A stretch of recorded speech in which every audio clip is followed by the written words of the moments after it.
unorthodox show on the globe. I am one of your hosts, Myra B. King. And this is Desi Daves. And it's your boy Mojo in the building. We got another special guest with us, sir. Let them know who you are. Antoine, no question, straight out of Chicago. Boxer, very own Jab. Okay, cool. What side of Chicago you coming out of? South side, from the south side, Inglewood. South side, Inglewood. Man, I was actually reading about your story, man, growing up, and oh my gosh, you've been through a lot. Oh yeah, you've definitely been through a lot. Still trying to make it. Tough journey. Hey, but you're keeping it going. You got the strength to keep it going, and that's all that matters. You know what I mean? Like, just looking at your story, how you were like basically almost homeless for a few months in an abandoned house, losing close loved ones,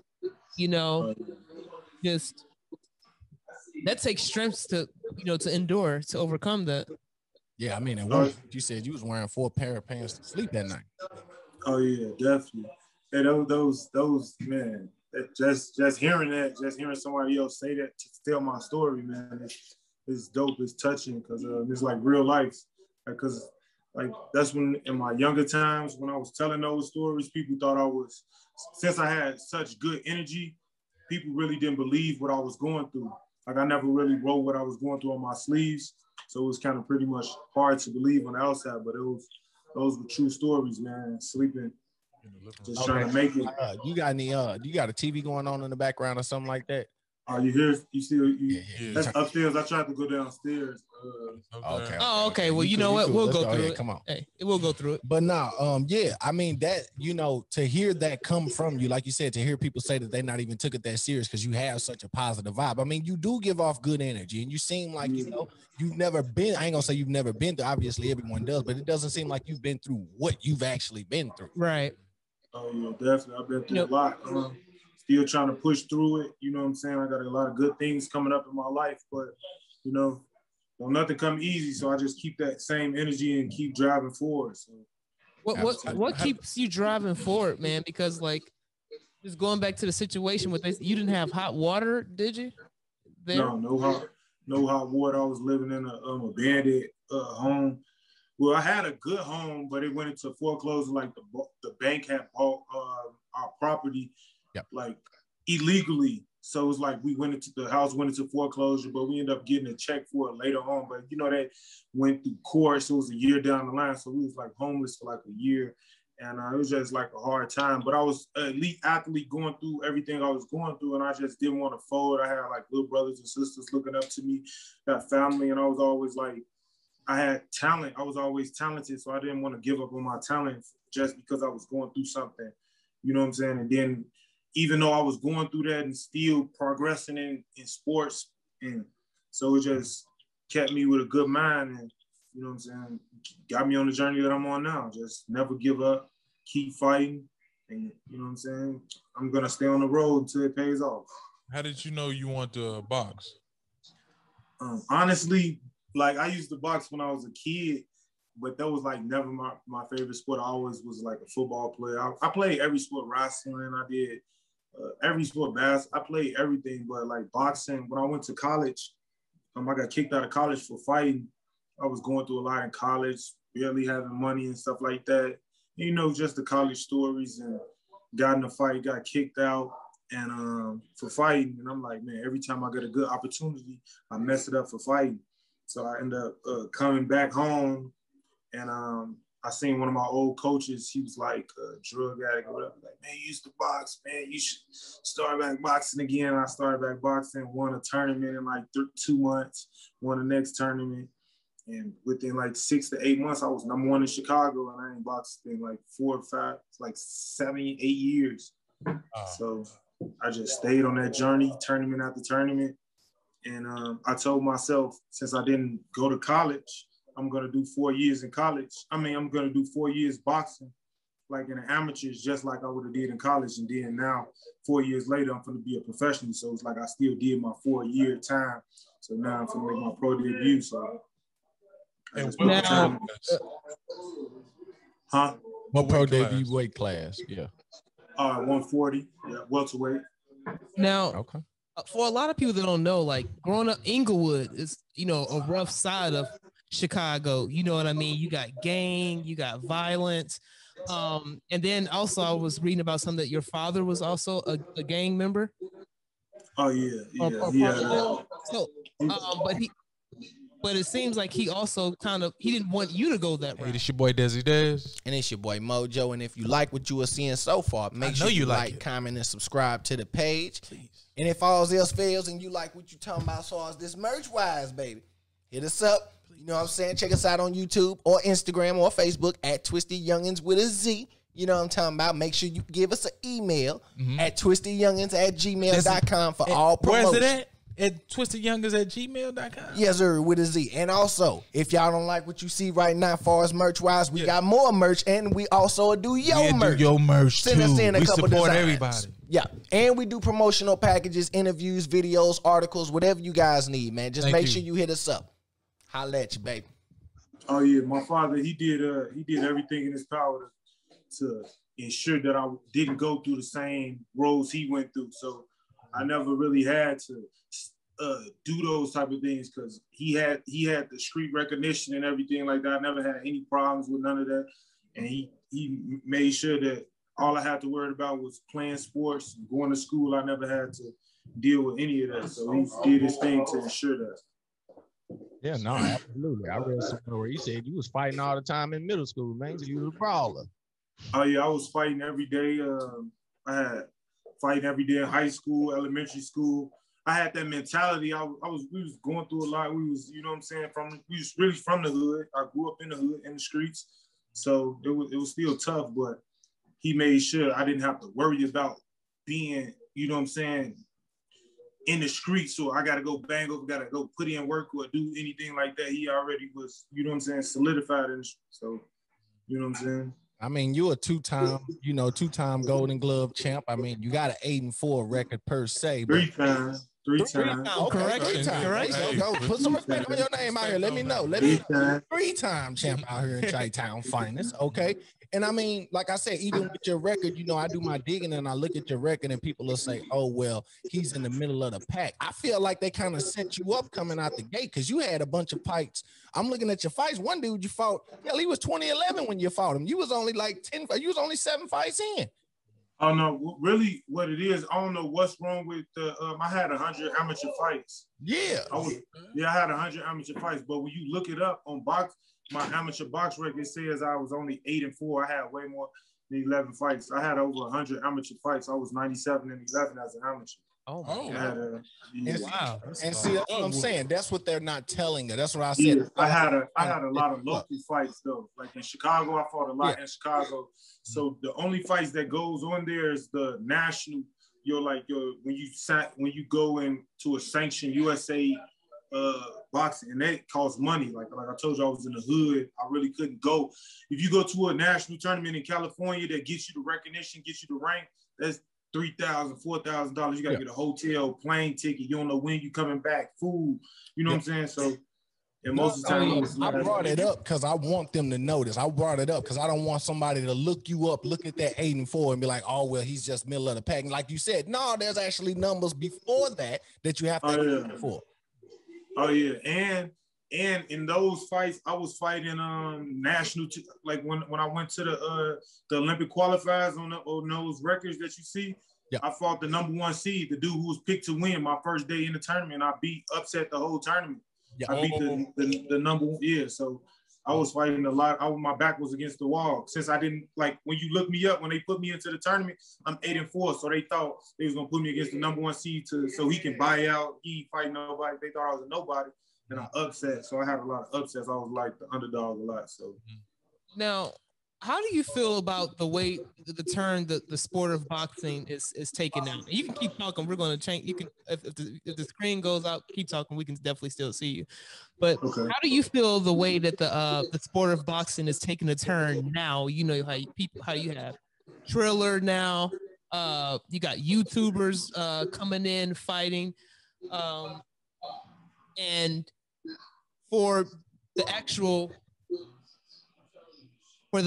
boxers who take it seriously, do you think do you think they're getting a proper recognition, the recognition as far as like, you know, like the Jake Pauls, like the Jake Pauls are getting, I mean, you the know, Logan Pauls and Floyd Mayweather, Logan Pauls, like the YouTubers? I feel like they're fighters, but they're not like, they don't take it seriously. Like they never had to make weight, do the things to become boxer. Boxing is like a money sport now, so everybody is ways to get money. So that's why, you know, Jake Paul, he's an internet sensation, so it's easy for him to, like, he just got a $50 million contract with Showtime for a certain amount of fight. Is a money move. You know what I'm saying? He's not gonna even have to fight real top contenders. He's fighting.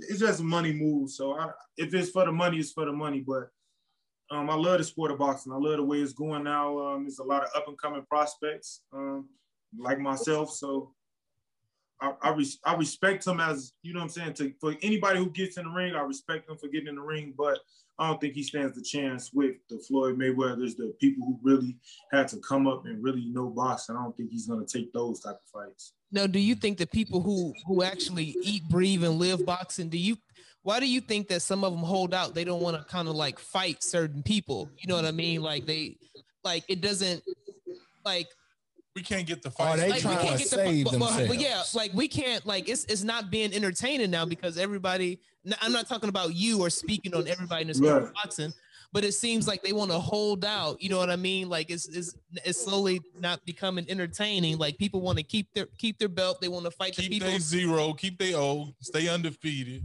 I'm gonna fight. You gotta think. What was the legend right before the legend Floyd Mayweather? His era just ended. He had the O, so now everybody behind him is about the O, keeping your O. You know what I'm saying? So he set a standard for the rest of the box. So everybody went, no, I ain't gonna take that tough fight right now. You still young in your career, 25. Like all the people y'all talking about, they young in their career. You know what I'm saying? Up and coming. Everybody trying to keep their O because of the Floyd Mayweathers and stuff like that. Right. Floyd for everybody, right? Yeah, but do you think that's hurting the sport and making the lane for YouTubers since everybody want to hold out for their O? I don't think it's hurting the sport, and I don't think it's making a lane for the YouTubers. I think, you know what I'm saying? Young and the Floyd Mayweather did fight a lot of ghosts. When he fought everybody. Like everybody. He did. I just think it's a different time, and there's a lot more belts. There's a lot more opportunities to still be a star without fighting people. You know what I'm saying? It's different networks you can fight on now. It's so many different platforms. You know, it's so many different belts you can win. You can be a superstar and you ain't fought nobody. You know what I'm saying? Because to me that allows like people to avoid people. Like Terence Crawford is one of the best, the best pound for pound boxer, especially at 147. I feel like, and Earl Spence won't give him the fight. I'm just gonna keep it real. It don't seem like Earl Spence really want to fight him right now.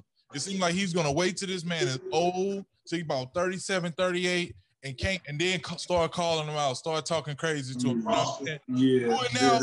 it now when y'all both at peak, y'all both got popped, you both knocking people out. Ain't no, you know what I'm saying, no rust. Do it right now. But, you know, it seems like they're going to try to wait, just like with Canelo and Jamal Charlo, Canelo and Demetrius Andrade.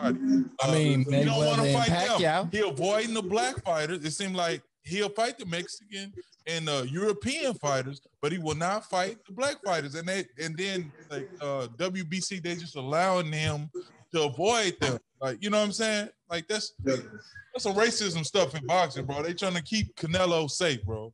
That's a fact. That's super a fact, because the last fight he had against Billy Sanders, he looked a little suspect in that. He didn't look like the untouchable Canelo. You know what I'm saying? He had a lot of flaws in his game. He was getting touched up.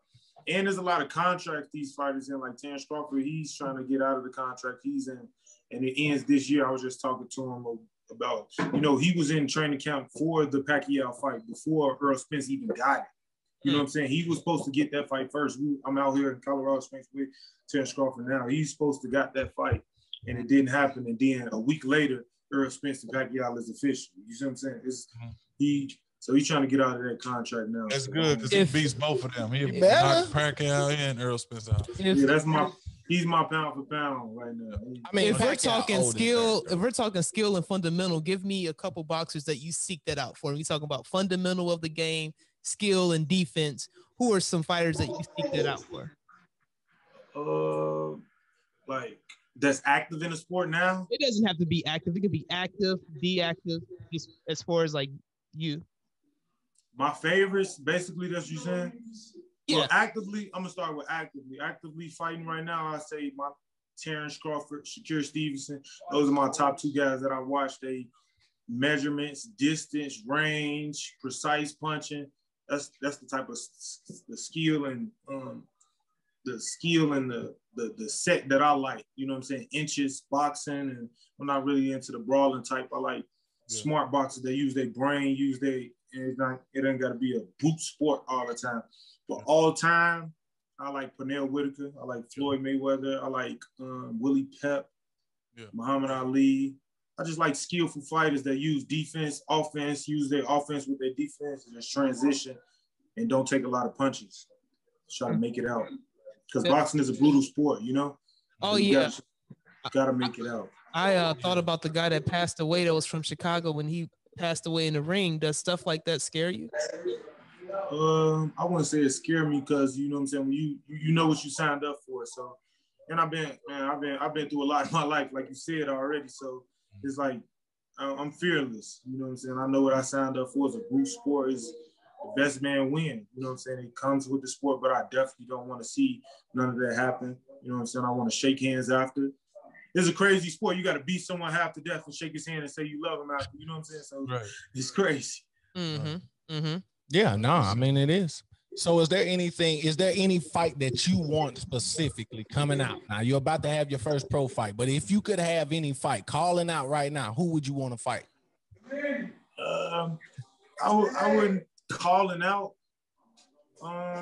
I'll say like right now, I'm trying to make my pro debut. I never rushed my career. Right. You know what I'm saying? I'm 24 years. I never rushed my career. I took my time. I took strategic steps to get where I am. I'm in a perfect situation. I'm exactly where I want to be. I got the coaches I want to be. I got the perfect athletes around me to push me. I got world champions around me. I'm on the up and up. I'm just gonna take my time with my career and come up, and I'm gonna be a star. So I'm not rushing anything. Get that highlight nice, man. Now, Are you signed? Yeah. Are you signed to a boxing promotional company? I'm not signed yet, but I got something in the making that I really can't talk on right now. But it's definitely big news. I'm definitely gonna be signed soon. That's good, man. Now, with you sparring with all these heavyweights and all these big name boxers and whatnot, when you're done sparring with those type of people, does it give you a sense? I want to ask you, when you're done with them, how far along do you see yourself from the championship? Because you're fighting with champions. Yeah, I've been in the ring with like over the last year, I've been in the ring with world champions, people 16-0, 18-0 in the sport, fighting on TV, six-figure dudes, millionaires. Absolutely. And I ain't even made my pro debut yet.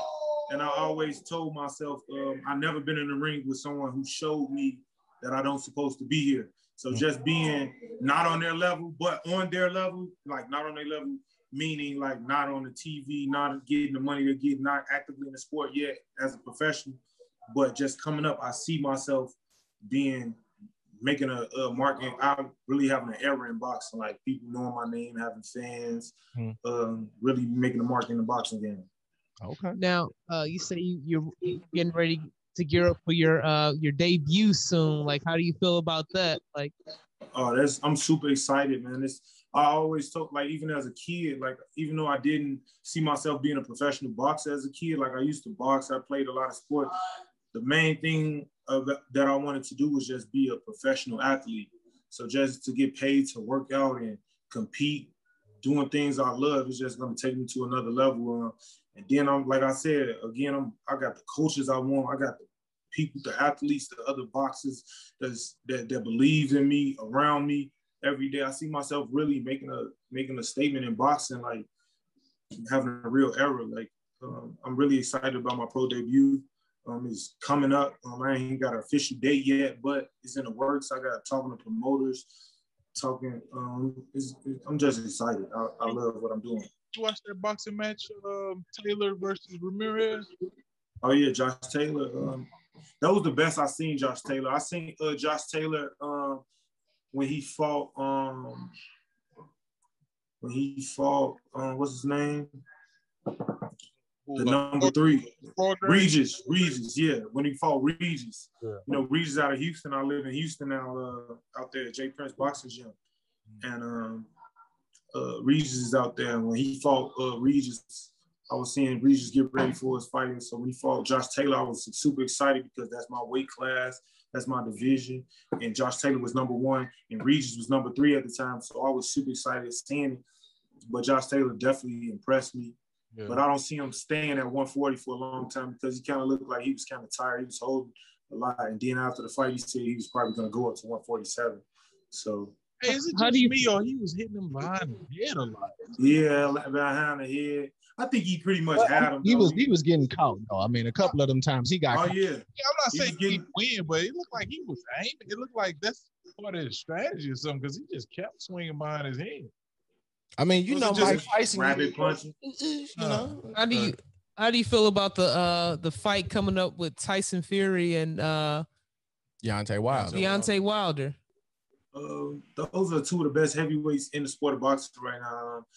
Deontay Wilder, when I was like 16, when I was in the hood, in the neighborhood, Deontay Wilder actually came to Chicago and standing like on the block where I grew up at, like in the hood, and he was just out there just talking of us and stuff like that. He was like really, I wasn't even boxing at the time, but I was out there and I seen him. I'm not gonna say he inspired me or nothing like that, but I seen him and now, you know what I'm saying, he's gonna fight Wilder. I mean, he's gonna fight Fury again. Fury is probably, he can really box. I really like Fury, like boxing, his skill set and everything, but Wilder got that knockout power. This is an exciting fight. It's definitely exciting. Skill for skill, Tyson is the better boxer, but Deontay Wilder, he got that puncher's chance. Like, the knockout ratio that man got, 95% is straight. Now, do you think moving in his career should Deontay Wilder look to add more skill like Tyson? Because you're getting older and you ain't going to be able to throw that hook like you used to. So you're going to have to start relying on skill more than power. You know, power is the last thing to go. You know, power is the last thing to go. You always going to have that power.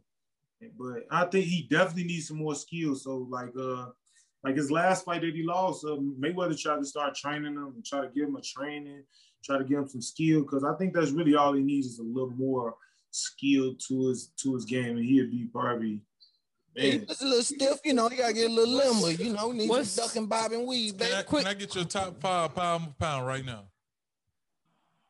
Active? Yeah. I'm gonna say I'm biased too, though. So like I'm biased, man. Okay. I'm gonna say actively. Dang, can't think of nobody? Yeah, actively I'm trying to get 5. Number 1, I'm gonna go with Terence Crawford. Okay. Number 2, Shakur Stevenson. Okay. Skill for skill, it's just a matter of time before you get the big fights to the belts, undisputed. You know what I'm saying? That's within the time. But skill for skill, yeah, I'm going with him. Number 2. Number 3, I'm trying to get a different weight class. Yeah. Canelo, I gotta go Canelo. I'm gonna get Canelo number 3. He can't beat Jamal or Demetrius. Do you think he can beat Jamal who? Or Demetrius Andre? Cholo. Demetrius. Who? You think Canelo can beat both of them? Who? What's Jamal and Cholo? Jamal Crawford? Who you saying? No. Can't Canelo? You said Canelo number 3. I'm saying, can he beat Demetrius Andrade or Cholo? I think he could beat both. Yeah, I think he could beat Cholo. Yeah, Cholo probably got a puncher's chance. He gonna fight hard. Skill, I don't know. Okay. Skill for skill, I don't know if he can skill for skill match with him. Okay. But at one, if he make Canelo lose that weight, I think Canelo getting lazy in his career now. He's fighting 68 and, you know what I'm saying, going up. I don't think he's taking his diet as seriously. If he come down to 54 again or something like that, it might be harder on Canelo. But I don't. Okay. But I'm still gonna give it to Canelo though. Okay. 4. I'm trying to get a different weight class. I see Teofimo. Okay. He just made that big upset against Lomachenko. So he definitely got to get some recognition for that. Man, he young and on the up and coming, 24 years old. That was a big step, like for people like me. You know what I'm saying? The young generation coming up. So I like that. Number 5. I'm gonna say me. No, I'm just man. No, add you in. Add you in. No, I ain't had a pro fight yet. I ain't had one pro fight yet. So I'm gonna go with Deontay Wilder.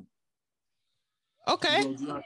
How what's your how many do you do 2-a-days? What's your workout regimen? Oh yeah, we doing 2-a-days. I'm in Campbell right now with Shakur Stevenson right now. So we doing 2-a-days, morning, afternoon, 6 days a week, 7 days a week. One workout on Sundays. So, nice, man. And what's your eating habits like? We got a chef. We got a chef in here. So we eating pretty much all organic food, organic water, everything, you know what I'm saying? Vitamins, taking everything we got to do to be 100. You know what? I actually just, like I said, we just want to give you your flowers. Thank you for giving us your time, man. And I know how it is. Hey, I went to Columbia College out there in Chicago, like stayed out there for years. Yeah, I stayed in Hyde Park once I moved off campus. So I know exactly like how it is, man. And just to see you thrive and keep going and not give up, you know, like that's dope. And for you to be in a blessed position now, you definitely keep going. And hopefully, you know, once you start making your debuts, you know, we'll definitely purchase some tickets and come out to support you, man. We definitely want to allow us to interview you once you become a champion, man. Don't get Hollywood. Don't get Hollywood. Can I ask y'all some questions now? Yeah, for sure. How y'all found me? Like what digging, baby. We do digging all day. Like what type of people, right? Well, I had like I said, you know, like I follow like some Chicago boxers, whatever. You know, I stayed out there for a while. I was following Joshua Green, I believe that was his name. It was a couple other ones, and so somehow I came across you, and I saw you working out. I'm like, what? You know, like I like that. You know what I mean? Like I saw like the skill and all of that. So I'm like, okay, I think we should reach out to him. You know what I mean? I looked up your story, and that's something that I always reckon with. I don't like forgoing like the top dog sometimes. Like, you know, like I like catching people, like seeing that grind. Like people need to hear stories like this. Like, hey, I've been at the dirt. I slept in abandoned buildings. I've been in a situation where I saw people get murdered, and I'm still going. I'm only 24 years old. I'm not out here shooting people, killing people, robbing, or doing nothing like that. Look at my position now. You never gave up. Definitely. You know what I mean? Definitely. That's basically it, to be honest with you. So definitely. I appreciate that, man. You know what I'm saying? It means a lot to, you know what I'm saying, be on a journey, keep grinding, and then somebody recognize your grind, your hustle. So I appreciate you guys. We appreciate you, man. Keep doing what you're doing. Appreciate you're you, man. And to the youth guys. We're gonna stay tapped in with you. You know what I mean? Absolutely. Oh, yeah, that's for sure. Right, so brother, you enjoy the rest of your day, man, and keep it up. You guys too. Thank you. Appreciate you, man. Take it easy.